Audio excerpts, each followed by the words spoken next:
Merci, Madame la rapporteure spéciale sur le logement convenable auprès du Conseil des droits de l'homme des Nations Unies. Mesdames et messieurs, je suis heureux et honoré d'être parmi vous ce soir, d'avoir été invité pour cette conférence et en même temps gêné, car que peut amener à ce débat, suite à la lecture du rapport de Madame la rapporteuse sur les conditions de logement difficiles, dramatiques, que connaissent beaucoup de régions du monde, que peut amener le ministre du Logement d'une des républiques les plus riches du monde. Néanmoins, et je tiens à le dire, il y a des liens qui peuvent être faits, et certainement que ces liens seront approfondis dans le débat, car le logement, c'est toujours et encore et partout l'accès à la terre, l'accès à la propriété de cette terre, et finalement derrière la question de partage.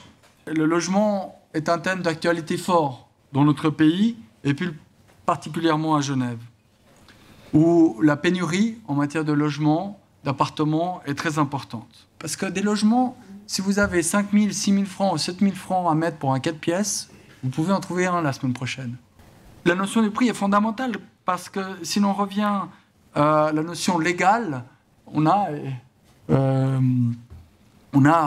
des bases légales fortes. En Suisse et à Genève, Mme Rolnick disait vous avez une base légale constitutionnelle forte. Effectivement, la Constitution fédérale dit que la Confédération des cantons s'engage à ce que toute personne en quête d'un logement puisse trouver pour elle-même et sa famille un logement approprié à des conditions supportables, abordables. On voit que la Constitution donne un droit individuel, mais que ce droit ne se matérialise pas tant qu'on n'a pas une politique claire et forte de gestion du prix et de gestion d'accès à la propriété d'une manière ou d'une autre. Aujourd'hui, on a une loi à Genève qui souligne le fait que les logements réalisés doivent répondre à un besoin prépondérant d'intérêt général. Et cette logique-là, elle est intrinsèquement liée à la logique de mixité sociale des quartiers. L'aménagement du territoire est la première pierre de la cohésion sociale. Et que peut faire l'État par rapport à ces situations de prix trop élevés? Donc, il y a des actions actives, il y a des actions de régulation et des actions de stimulation. De manière active, l'État peut produire des terrains constructibles par une politique foncière renforcée et en maintenant une politique de logement social. C'est-à-dire que quand l'État maîtrise le foncier, il peut, par ses choix politiques, avoir une politique sociale de logement et réserver des espaces pour les logements les plus modestes, des logements les plus modestes qui doivent avoir des conditions de mètres carrés, de qualité de l'infrastructure suffisantes. Ensuite, l'État, de manière régulatrice, par le cadre donné par la législation, peut aussi mener ses politiques. C'est typiquement le cas dans ce qu'on appelle à Genève des zones de développement. À Genève, quand on veut faire un nouveau quartier, on va le mettre en zone de développement, et là, c'est une loi spécifique qui s'applique, qui permet à l'État de contrôler l'ensemble des prix qui sortent, y compris les prix des PPE, c'est-à-dire la propriété privée, des appartements que les gens achètent, où l'État va fixer des maxima qui sont des prix non spéculatifs, qui permettent évidemment de payer la construction du logement, voire même plus, mais qui sont des prix non fixés par le marché, mais des prix qui permettent à la classe moyenne à Genève de devenir propriétaire d'un appartement. Enfin, dernier domaine, de manière stimulatrice, en suscitant les constructions et en suscitant l'initiative, il faut donner aux acteurs l'envie de construire. Mais dans tous ces cas, l'État a un rôle à jouer sur la régulation du prix. Et à Genève, on a connu ces dernières années des augmentations énormes. Sur ces 5 dernières années, chaque fois qu'un appartement changeait de locataire, il y avait une augmentation de prix de 18%. Là-dessus, il nous faut lutter contre ces phénomènes, mais finalement, une part de la réponse, c'est le logement d'utilité publique, mais ça ne sera que des logements pour les classes les plus modestes. Il me faut, à mon sens, et c'est un des axes de ma législature, renforcer la politique de régulation des prix d'accès pour la classe moyenne, c'est-à-dire pour les classes de la population qui ne sont pas subventionnées, parce que c'est des gens qui ont des revenus corrects, qui ne rentrent pas dans les barèmes de l'assistance sociale, mais qui nécessitent néanmoins un marché régulé, car si on est sur un marché spéculatif, ils n'ont pas accès. Et dans ce sens-là, un des grands éléments de réponse, c'est de favoriser certains types de constructeurs. J'ai à Genève des fondations de droit, des fondations immobilières de droit public, qui sont des fondations soit rattachées aux communes, soit rattachées aux cantons, qui construisent et qui sont des organismes publics qui n'ont pas une vocation à faire des hauts taux de rendement. Et j'ai à Genève un réseau de coopératives d'habitation qui... Coopératives d'habitation, c'est quoi? C'est des organisations privées, mais qui fixent dans leur statut que le prix du loyer, c'est l'amortissement de l'emprunt plus les charges. Donc il n'y a pas de visée spéculative, il n'y a pas de visée à des hauts taux de rendement. C'est des organisations privées, c'est des promoteurs privés qui s'auto-organisent, mais qui, de par leur statut même, mènent une politique non haussière à l'égard des prix du loyer qui sortent de ces logements. Et ces structures-là, pour moi, sont fondamentales pour l'avenir de notre politique publique parce qu'on a, par le passé, par trop favorisé les investisseurs, les promoteurs qui, eux, ils sont là pour avoir des taux de rentabilité les plus importants possibles. J'en fais aucun jugement moral, j'en fais un constat.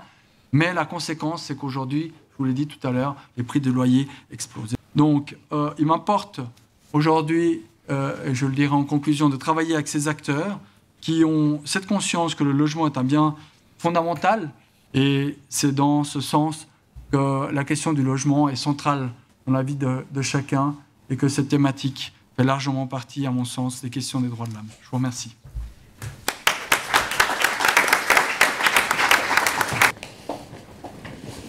D'abord, merci beaucoup pour cette opportunité. Merci à l'Université de Genève et aussi à Urbamonde pour cette initiative. C'est un privilège de parler sur les contextes internationaux de droit au logement, mais aussi sur les contextes locaux de Genève. D'abord, le mandat de droit au logement convenable a été créé à l'année 2000. Moi, je suis la deuxième rapporteuse et j'ai pu observer la crise du logement. Et la crise du logement, ce n'est pas seulement quelque chose qui a à voir avec les favelas et les informal settlements dans les pays du Sud. Mais la crise du logement, c'est en réalité aussi, aujourd'hui, en Europe, aux États-Unis, dans les pays du Nord.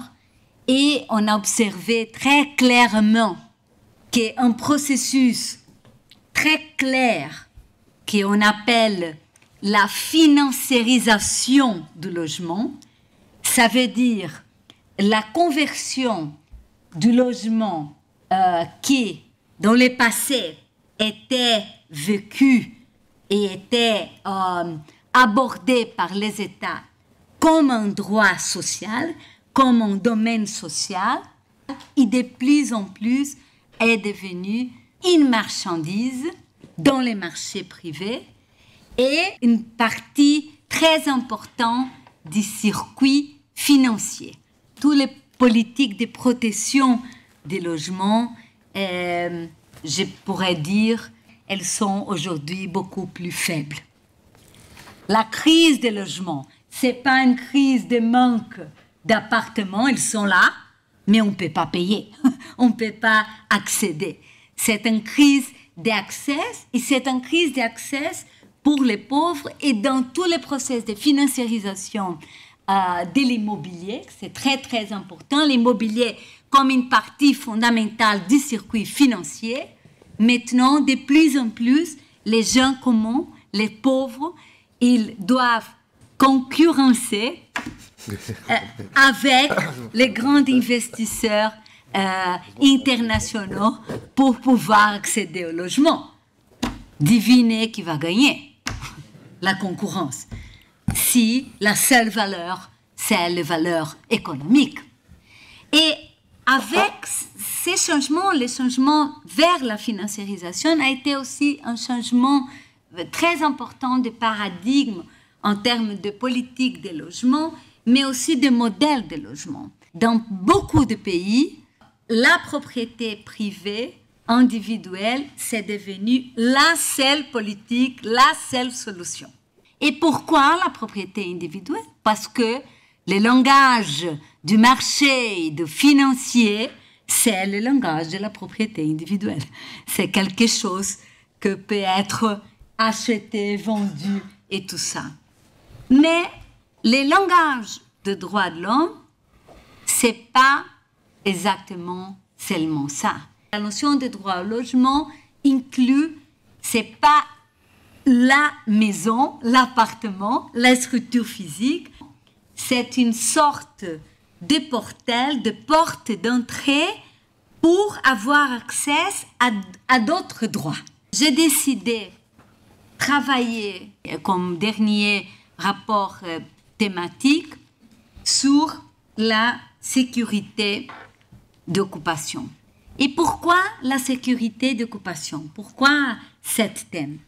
La sécurité d'occupation, c'est un des éléments du droit au logement convenable. Mais c'est un élément fondamental parce que quand on perd les liens avec l'endroit où on vit, on perd aussi tous les liens avec les autres droits. Donc, on a développé le Guiding Principles on Security of Tenure for the Urban Poor. Le principe 1, c'est le principe de renforcer les diverses formes d'occupation. Ça veut dire que les États devraient promouvoir, protéger et renforcer les diverses formes d'occupation, y compris celles découlant de régimes d'occupation établis par voie législative, coutumière, religieuse ou issus de régimes hybrides, que tous les programmes politiques et lois en matière de logement devraient être élaborés après avoir procédé à des évaluations de leur incidence sur les droits de l'homme afin de recenser des modalités d'occupation des populations les plus vulnérables et marginalisées et de s'y consacrer en priorité. Le deuxième principe, c'est de reconnaître, et ça a beaucoup à voir avec toutes les occupations qui ont été faites dans les pays du Sud, particulièrement en Amérique latine, en Afrique et tout ça, que c'est la autoconstruction et la autoproduction de l'habitat des gens qui sont les plus pauvres, qui ont des liens avec la terre, c'est pas la propriété individuelle, c'est pas les titres de propriété.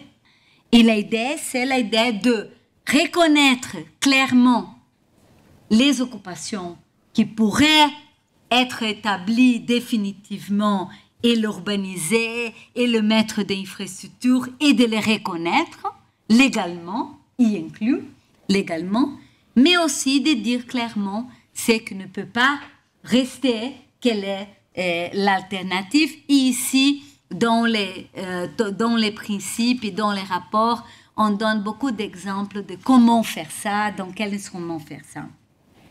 Le troisième, c'est de rechercher en priorité des solutions in situ. Ça veut dire de ne pas déplacer, d'éviter les déplacements pour des raisons que j'ai déjà présentées. Et le quatrième, et je crois que ça c'est très important pour discuter ici, parce que ça doit être la base pour ouvrir l'accès à la terre pour tout le monde, que c'est promouvoir la fonction sociale de la propriété. La propriété individuelle joue une fonction sociale essentielle, dont celle de garantir un logement aux populations urbaines pauvres. Ça veut dire que dans l'aménagement territorial, il faut absolument définir quelle est la place pour les pauvres. Et c'est une obligation de la propriété privée ou publique de garantir que cette place existe dans l'aménagement. Parce que les pauvres existent. Ils doivent vivre. Ils ont un droit au logement parce que le droit au logement, c'est un droit humain. Les 5, c'est lutter contre la discrimination fondée sur les régimes d'occupation, doit être garantie et protégée par la loi, par les politiques et dans la pratique. Le 6e, c'est de promouvoir la sécurité d'occupation des femmes.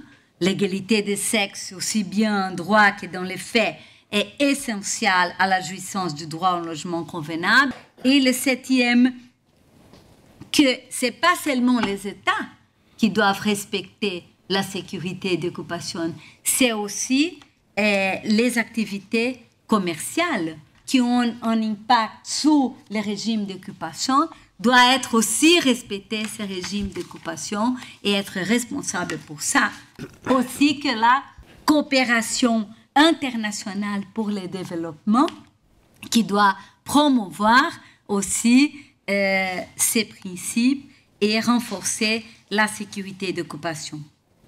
Le neuvième, c'est autonomiser les populations urbaines pauvres et responsabiliser l'État. Ça veut dire, c'est très important, la participation des gens dans la définition des politiques, dans la définition des régimes d'occupation, dans l'aménagement des territoires, pour pouvoir définir et participer directement dans la définition de son avenir, de son destin. Et pour ça, c'est très important que les États soient responsables pour mettre très clairement et d'une façon très transparente toutes les informations sur les projets. Finalement, garantir l'accès à la justice. Les régimes d'occupation ne devraient pas empêcher d'avoir accès à des recours utiles en cas d'atteinte aux droits de l'homme. Et les États doivent garantir l'accès de la population à des recours administratifs ou judiciaires effectifs en cas de violation du droit au logement convenable, en cas de discrimination fondée sur les régimes d'occupation, discrimination fondée sur tout motif interdit, non-adoption de mesures appropriées en temps opportun, mise en péril de la sécurité d'occupation et spécialement expulsion dans des cas d'expulsion forcée. Chaque fois qu'une famille ne peut plus payer son loyer, ne peut plus vivre dans un quartier tout simplement parce que le logement est trop cher, on parle sur une violation de la sécurité d'occupation.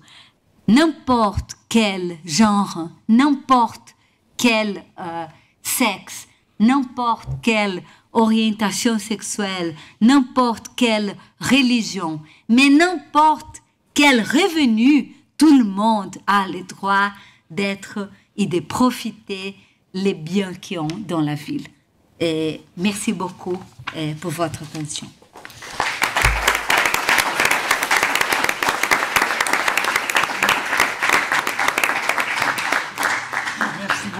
Une question qui me semble fondamentale dans ce rapport, c'est la différence entre la légalité et la légitimité. Elle se fonde sur un principe qui est l'absence d'alternative. Pourquoi est-ce que c'est aussi fondamental? Dans chaque conflit sur les droits au logement que j'ai vu, c'est un conflit entre légalité et légitimité, et c'est un conflit entre légalité et l'égalité. Parce que les droits de l'homme, il s'agit de l'égalité. Mais la question, c'est comment établir une politique d'une façon que personne n'a besoin de se mettre sur une rivière. Il y a toujours une alternative.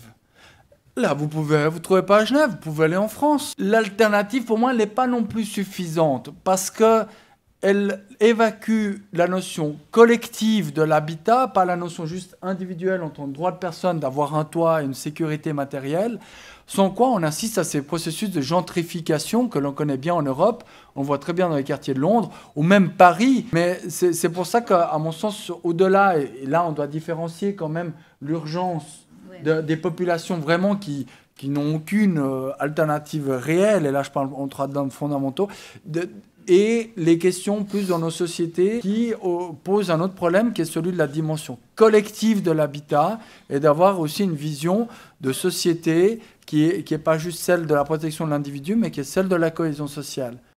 J'ai un commentaire sur la légalité et la légitimité qui revient un petit peu à ce que Victor Hugo appelait la lutte perpétuelle entre la loi et le droit.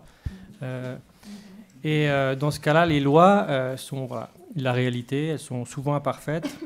Et après, vous avez un droit au logement. Dans la Constitution genevoise, on a un droit au logement qui a été inscrit par un vote populaire en 1992. Il y a eu énormément de discussions dans la constituante, quand on a révisé la constitution, fait une nouvelle constitution pour si on devait garder ou non ce droit au logement. Et ce qui était intéressant, c'était que l'argument principal de ceux qui voulaient l'enlever, c'est de dire qu'il n'a pas été utilisé pendant 20 ans. Et en fait, il a été utilisé par les avocats, mais le problème, c'est que les juges n'ont jamais reconnu leur rôle dans la protection de ce droit au logement. Donc depuis plus de 20 ans, on a un droit au logement dans la Constitution qui ne sert à rien parce que les juges ne prennent pas leurs responsabilités. Donc les constituants, dont j'ai fait partie, ont remis ce droit au logement dans les droits fondamentaux et ont un petit peu précisé, il y a certaines parties qui ont été enlevées, mais ont un peu précisé. Il y a aussi un article qui dit que dans la mesure où il s'y prête, les droits fondamentaux s'appliquent au rapport entre particuliers. Et on peut dire qu'à Genève, ces rapports entre particuliers, c'est exactement ce qui détermine le droit au logement, puisqu'on est dans une situation où 85% de la population sont des locataires, et donc on dépend tous des régies, des relations avec les régies. Et dans le contexte actuel de pénurie, il y a un rapport de force qui est complètement en faveur des régies, évidemment, contre les locataires. Il y a des lacunes ou des fautes ou des parties de la législation qui ne sont pas conformes au droit au logement, et les juges ne prennent pas leur responsabilité à Genève. Il y a tout un travail à faire. Le Conseil d'État, dans son message sur la Constitution, la mise en œuvre de la Constitution, il n'y a pas longtemps, a dit que les droits fondamentaux étaient directement applicables. Donc il y a un message à faire passer aux juges dans cette République pour que le droit soit plus conforme à la loi. La loi plus conforme au droit. C'est vraiment important et je crois que justement la contribution des principes que Raquel nous propose, c'est justement de changer le focus. C'est qui est responsable de la situation. On a la tendance à criminaliser les gens qui sont les personnes qui n'ont pas des alternatives, qui n'ont pas d'options et qui doivent faire ça, que c'est dehors la loi. Et le problème, c'est les gens ou c'est la loi. C'est l'État, le responsable parce qu'il fait des choses ou il ne fait pas des choses. Ce sont les politiques publiques, etc., etc., etc. Vraiment, ce n'est pas un changement de paradigme, mais c'est surtout de retourner à des paradigmes que nous avons déjà dans le passé. La pratique sur le terrain, elle est excessivement difficile. Comment est-ce que tu perçois cette dynamique? On ne parle pas de la question de la pauvreté, de l'absence de ressources, de l'absence de capacités de la société. Il y a beaucoup d'argent. Et parfois, le problème, c'est qu'il y a trop d'argent. C'est ça l'origine de la crise. Et c'est pour ça qu'ils ont construit des milliards de logements nouveaux. Et maintenant, on a des logements vides. 5 millions de logements, de bâtiments vides au Mexique. Dans l'Europe, j'ai écouté que c'est 11 millions de bâtiments vides. C'est vraiment un scandale. Et en même temps, en Espagne, on est en train de faire des évictions de 500 personnes par jour. Et en Espagne, on a plus de 4 millions de bâtiments vides. Et ça, c'est vraiment important, parce que quand on parle au droit au logement, la première chose que les journalistes des mass médias et que les autorités demandent, c'est le déficit. C'est quoi le déficit? Et le déficit, c'est quantitatif, toujours. Il faut bâtir combien de logements nouveaux? Non. Non, il faut commencer la question de nouveau. Quand je vous entends dire il faut promouvoir la fonction sociale de la propriété, on est là dans le vrai sujet. Si on monte à la Déclaration des droits de l'homme, la propriété était là pour empêcher le souverain de nous prendre ce qu'on avait. C'était pas pour accumuler 1, 2, 3, 4, 5 logements. La propriété privée a bien son sens, mais à un moment, il faut, et c'est ce qu'on a pu essayer de faire depuis des années à Genève, mutualiser les économies cette fois privées, les économies des gens, pour arriver à accéder à la propriété collective que nous pratiquons dans les coopératives. Le concept de ce qui est communautaire, collectif, je crois que c'est une dimension très importante de la ville.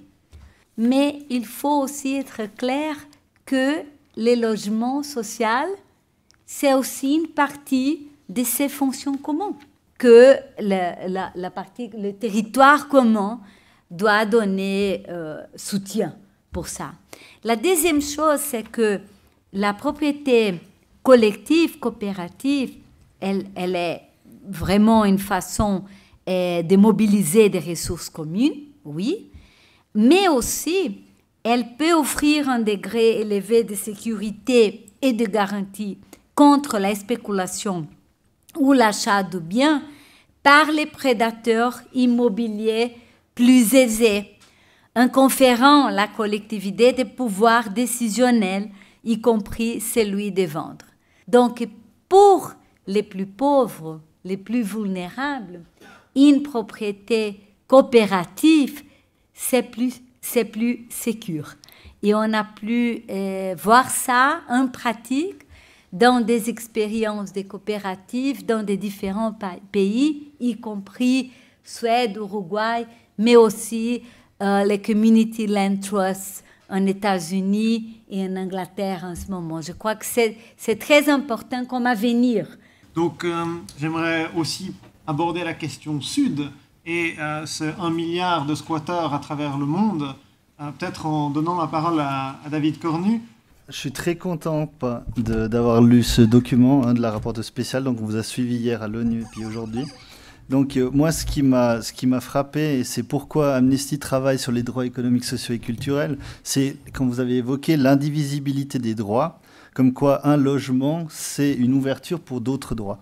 Et quand on parlait de Genève, etc., mais si vous regardez, par exemple, dans d'autres pays, quand vous disiez les droits coutumiers, la légitimité, si vous regardez Israël, il y a eu l'année passée un grand débat sur une loi qui expulsait des Bédouins. Et ces Bédouins avaient des titres de propriété qui dataient de l'époque ottomane et personne ne les reconnaissait. Donc tout ça, c'est des choses qui concernent absolument Amnesty. Parce que là, on a beaucoup parlé de Genève, mais les bidonvilles, c'est le sud, c'est le Kenya par exemple. À Nairobi, 50% de la population vit dans des bidonvilles. Donc 50%, c'est plus d'1 million de personnes.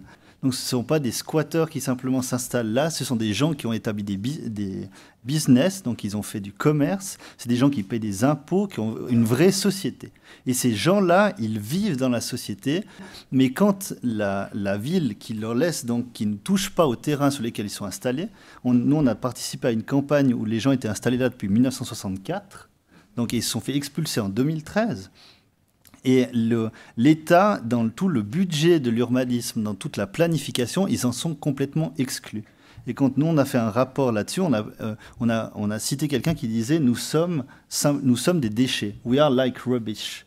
Parce que ces gens, ils n'existent pas. Et ça représente des gens extrêmement importants. Donc nous, ce qui est très important dans ces guidelines, c'est la responsabilité de l'État de mettre un cadre légal pour que les gens puissent participer. Et je trouvais aussi très intéressant quand vous disiez au Mozambique, on donne des certificats d'usage pour ça, c'est par exemple quelque chose qui pourrait s'appliquer au Kenya, où les gens, vu qu'ils participent dans la société, on pourrait reconnaître leur participation. Parce que pour l'instant, ils ne sont rien du tout. Et c'est ça ce qui nous inquiète vraiment chez Amnesty, c'est qu'en fait, les expulsions forcées ou le fait qu'on ne reconnaisse pas le droit au logement, en fait, on efface les gens. Symboliquement, on les efface de la société. C'est très important de comprendre les rôles qui jouent l'ambiguïté par rapport au système d'occupation. C'est illégal, c'est légal, ça existe, ça n'existe pas. C'est ça l'enjeu. L'enjeu, c'est pas les bidonvilles au Brésil, en Afrique. Ils ne sont pas illégaux. Parce que si on dit que tous sont illégaux, on va mettre tout le monde dans les prisons. Mais on ne fait pas ça. Parce que ça, c'est le vrai enjeu du pouvoir politique. De les contrôler, d'avoir les votes là-dedans et faire aussi l'enjeu économique avec l'immobilier quand ils ont besoin de la terre. Les principes qu'il y a ici, c'est les principes de clarté, visibilisation, définition, légal, non légal, peut être, ne pas être, et en utilisant des instruments de reconnaissance qui n'est pas seulement la propriété privée, peut être propriété collective, peut être droit d'usage, peut être droit d'occupation, avec très clairement qu'est-ce que c'est ces droits et la clarté. Je crois qu'il faut faire coïncider la légalité à la légitimité. Aussi, comme Conseil d'État en charge du logement, je vais, pendant cette législature, renforcer une structure qui est notamment celle de la FPLC, celle qui est une structure public qui appartient à l'État mais qui a son autonomie, elle n'est pas dans l'administration, mais qui a quoi comme rôle? Qui a comme rôle d'acquérir du foncier, de structurer et de le revendre aux acteurs qui construisent. Et ces mécanismes-là, c'est plus un problème de volonté politique que d'argent. Parce que ces gens-là, ils peuvent, évidemment, si les prix ne sont pas spéculatifs et ne sont pas dans des hauteurs stratosphériques, mais sur des prix corrects, ces gens-là peuvent payer le foncier et se structurer. Si on veut compléter là-dessus, Éric Rossio, l'accès à la terre pour les coopératives aujourd'hui, c'est aussi un défi de pouvoir construire quelque part. Vous avez une capacité aujourd'hui démontrée à bâtir. Un des grands problèmes, c'est où? Sans intervention publique, que ce soit dans le sud ou dans le nord, on n'arrivera pas à développer de l'habitat collectif, de la propriété collective du sol. Ce qu'il y a aussi à Genève, c'est qu'on fait beaucoup d'urbanisme de parcelles, et parce qu'on achète une parcelle, puis on se dit il faudrait qu'on mette un immeuble dessus. La ville, là-dedans, elle a du mal à démarrer, à s'urbaniser, parce qu'une fois qu'on a une parcelle, on n'a pas une ville. Et puis une fois qu'on a un immeuble, eh bien, ça ne fait pas non plus un endroit pour vivre forcément, ça fait un toit. Donc voilà, dans l'urbanisation, ce qu'il faudrait effectivement, c'est que l'État puisse avoir ce qu'ils appellent en France ou en Allemagne des foncières, c'est-à-dire la FPLC quelque part, cette fondation qui est dotée pour acheter des terrains, mais qui ait aussi des moyens d'aller plus loin et de dire ce périmètre-là, on a jugé d'intérêt public qu'il devienne urbanisé. Quand il y a une crise du logement, l'intérêt public doit dépasser dans la pesée d'intérêt l'intérêt privé. Nous, il nous manque ça. Il nous manque un petit peu ça pour développer des vrais quartiers. Pour l'instant. Mais c'est vrai que l'aménageur, quelque part, c'est le propriétaire de villa actuellement à Genève. S'il ne veut pas vendre, il n'aménage pas. Voilà, l'État n'aménage pas. Il y a beaucoup de nouveaux outils qu'on commence à utiliser pour éviter l'expropriation et pour avoir d'autres moyens d'accéder au terrain. Un des outils les plus importants, c'est l'établissement au Brésil des zones spéciales d'intérêt social dans la ville, sur les terrains vides ou occupés. C'est un terrain où on peut seulement construire des logements sociaux. Le terrain est privé, mais comme il est déclaré seulement pour logement social, les prix tombent. Ça, c'est une mesure. L'autre, c'est la combinaison. Par exemple, combiner le special zoning de social interest avec des mesures de presser les propriétaires à mettre en vente les terrains. Comment négocier la terre? Bon, je crois que c'est plus complexe que ça. Et je crois qu'on peut dire que ça serait impossible de résoudre les problèmes de droit au logement sans penser au droit à la ville. Dans les principes, il y a beaucoup d'éléments qui parlent de ça, qui parlent des besoins de l'aménagement urbain, des besoins de la participation de toutes les personnes dans la décision, et pas seulement en parlant des habitants de bidonvilles, pas seulement des décisions à propos de bidonvilles, mais les habitants de bidonvilles ont le droit de participer dans les décisions à propos de la ville. Et surtout s'ils sont plus de la moitié de la population. C'est évident. C'est évident. Et des négociations, il y a plusieurs des choses. Disons, tu dis que les gens sont invisibles. Oui, c'est ça. Les gens sont invisibles, sont aussi invisibles dans les maps, dans les cartes. Exactement. C'est-à-dire que la négociation, ce n'est pas seulement la terre comme ça, mais c'est la visibilité de ça qui existe déjà. Et les gens, s'ils n'ont pas les droits légaux d'accéder à la terre, les options, disons, à travers la banque, à travers les crédits, etc., les options formelles et légalisées, bon, il faut trouver d'autres options. Et les gens l'ont déjà fait, particulièrement dans les pays du Sud. C'est-à-dire la discussion, c'est beaucoup plus grande que simplement l'accès à la terre et l'accès des gens à la terre. C'est la discussion à propos de l'espace, c'est la discussion à propos de la distribution de l'espace et de la terre, que c'est bien sûr à redistribution de la richesse aussi. Et ce sont des choses qui vont lier. Et c'est une distribution de pouvoir politique et de pouvoir de décision. Et c'est ça qu'on est en train de promouvoir, et c'est ça qu'on met dedans la question des droits à la ville aussi.